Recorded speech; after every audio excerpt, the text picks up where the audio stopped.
We're back out here once again, and as another year draws to a close, it's time for me to talk about the lures and presentations that just didn't do it for me. That's right, it's time once again for Worst Baits of the Year, 2023 edition. Stick around. There we go. Told you.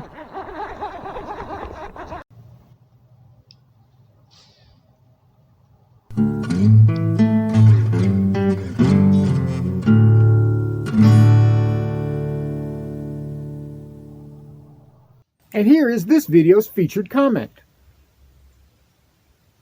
Congratulations! If you would like to have a chance to have your comment featured in an upcoming video, all you've got to do is leave a comment. And now, on with the video. Welcome back to Lowbrow Fishing, and 2023 is very nearly in the books. Boy, did this year fly by so fast. But at the same time, there was a lot going on. It was so active. Looking back at all the videos I recorded this year and all the recordings I did in 2022, 2023 was a monster year. I caught 219 fish in 2022 that I recorded. This year, I blew that number away with 421 bass that I caught on recording to show for this channel.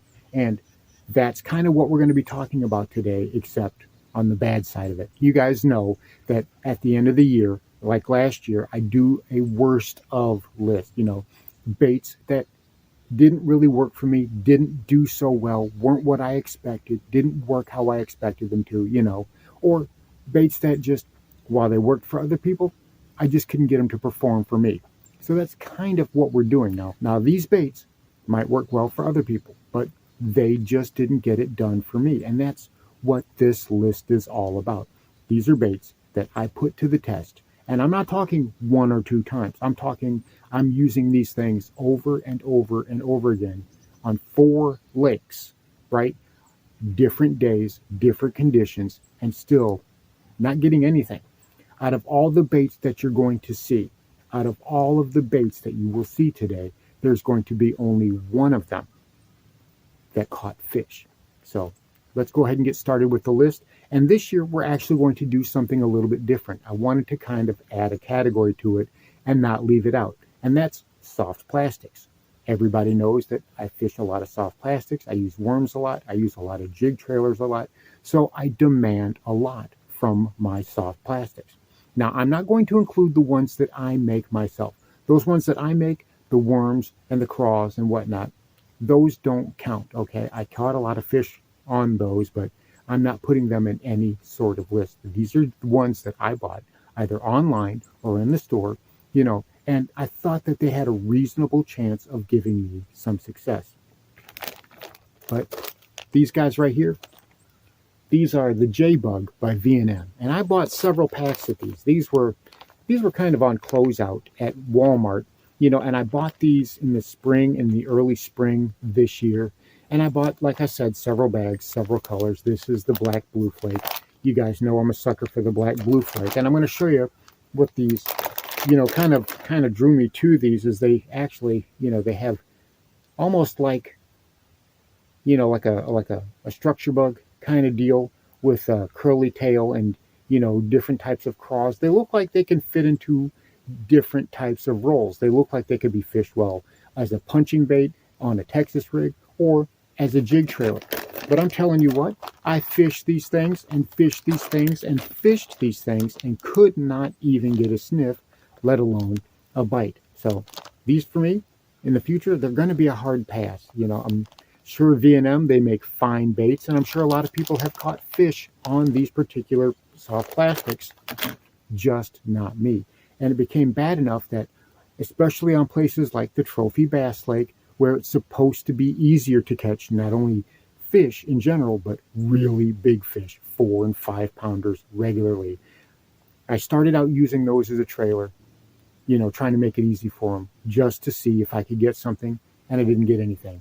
I traded out from those to a Berkley Pit Boss and a Rage Bug by Strike King, and I started getting bit all over the place. So something about those particular baits in my waters, they just don't do it. So, that's the first one on the list. Now, next up, we kind of have an oddball here, and that is this little guy right here. This is an H2O Express tail spinner. Now, one look, and it should remind you of an old man's Little George. This is a direct clone of a man's Little George. And back in the day, I loved a man's Little George, which is why I really wanted this to work. That's why I have it tied on, because even up to the wire, when I was working on this video and planning this video out, I was trying to take this one off the list, but it just couldn't do it. The only thing I caught this year with this particular bait was dinks. I caught a few dinks on it at the Trophy Bass Lake, and that's all I've been able to catch on these, regardless of how much I fished them. And as with everything else, they were fished in different areas with different conditions. I thought for sure, with that little Colorado blade on the back and how much it looks like a man's Little George, just how much it resembles that, and it brings back nostalgia. And maybe that's what it is. Maybe I just had nostalgia glasses on with these, hoping that I would be able to, catch a big one here and there, especially as we moved into winter. I thought for sure this would make a great winter bait, slow cranking it with just a little bit of subtle flash, a smaller size profile. Nothing, nada, zilch, none. So this has got to be on the list. It's not high on the list because it actually did catch fish, but it only caught dinks, so it's got to be here. And next up, well, we've got a topwater bait, and this is a Lucky Craft Sammy. You can see that here. And this is more of a high dollar bait. These things are not cheap, $12, $13, depending on where you get them. And I had high hopes for this thing because Lucky Craft is supposed to be a higher level brand. They're supposed to be, I guess they're made in Japan. And someone correct me if I'm wrong on that, but I believe these are made in Japan and they're supposed to be of better craftsmanship.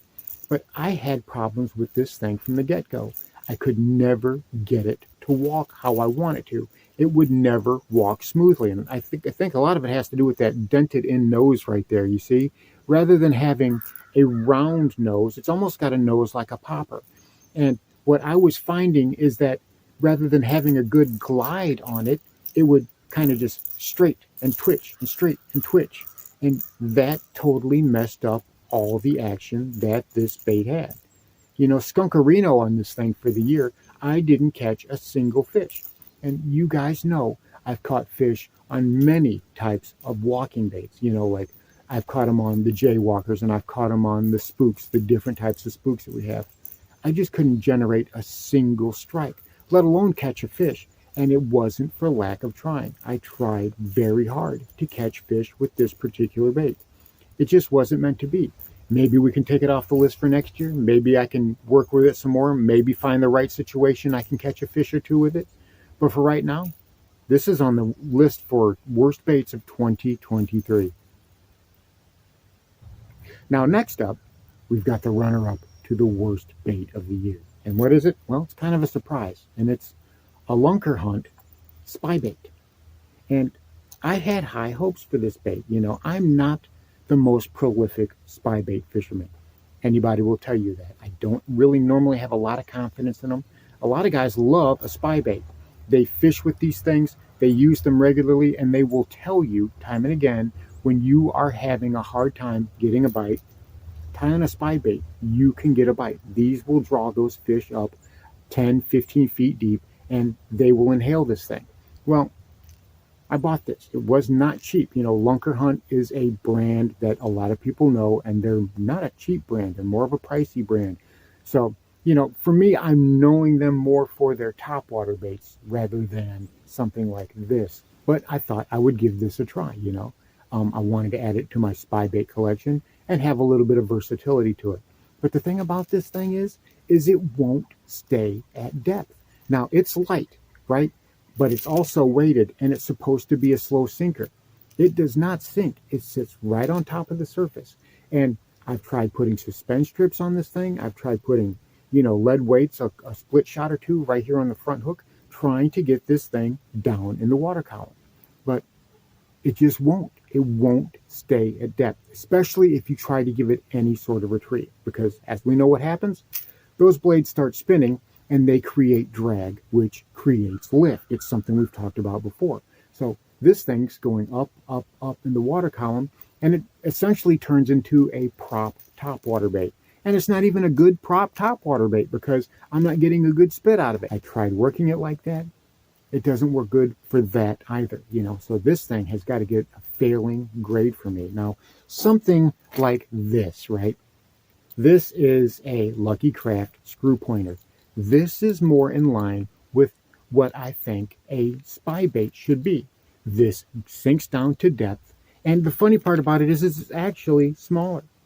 It's actually quite a bit smaller than the Lunker Hunt one. But this stays down to depth. I can crank it more freely. I can actually give it some sort of retrieve. So this thing here, I don't even know if I'm going to tie it on ever again. I'll be honest. It has not worked for me in any occasion whatsoever.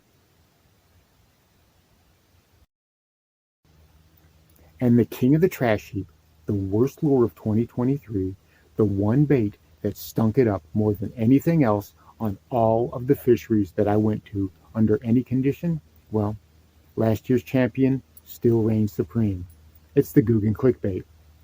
Now this thing here, I don't know what they were thinking of. I don't know what the guys at Googan were thinking of when they came up with this monstrosity, with this thing right here. Now don't get me wrong, I'm not a Googan hater. I actually have plenty of Googan baits, soft plastic baits, hard baits that I really like. But this thing here is a complete dud. I don't know what this is. You can see that the blade's all bent up and chewed up. That's not from catching fish. That's from me just using the thing, trying to fish with this silly, stupid thing. I've never gotten a bite with this. I've had this thing for 3 or 4 years now, right after they first came out.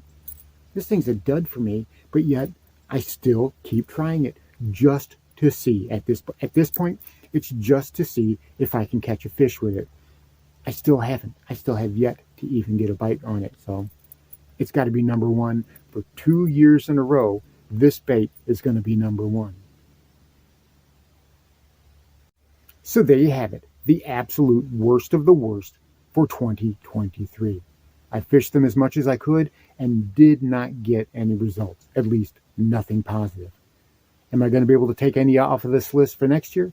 Who knows? Some of these I may never even tie on again. We'll have to see how it goes. But thanks for watching Lowbrow Fishing. We'll catch you in the next one.